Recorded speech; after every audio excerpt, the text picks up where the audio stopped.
God revealed to me that he needs us to start hearing him more clearly, that a lot of us cannot hear because our lives are too jumbled and too cluttered and too chaotic, and we have too much going on.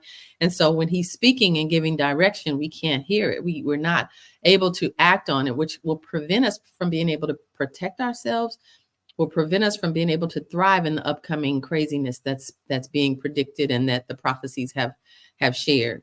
So we get to pay attention. We get to listen. We get to be able to hear him, and we get to let the dust settle in our lives so that we get clear direction.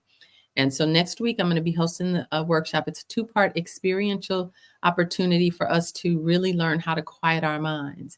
God wrote in the book in a few weeks, we'll be talking about how to build a stronghold and how mindsets are formed, and how why God created our minds to hold strong, and what are the challenges to the strongholds that we have in our minds, and what are we holding strong to now, and he just gave me all this insight on the way that he built our brains and how we go about supporting ourselves in creating the ability to hold strong to the right things and not the things that are going to be destructive for us.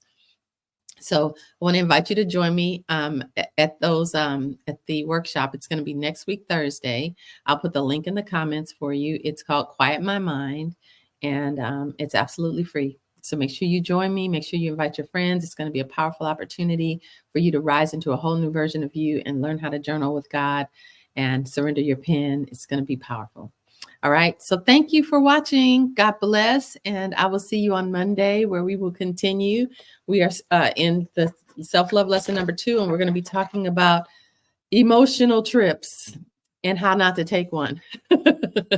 I'll see you next week. Be blessed.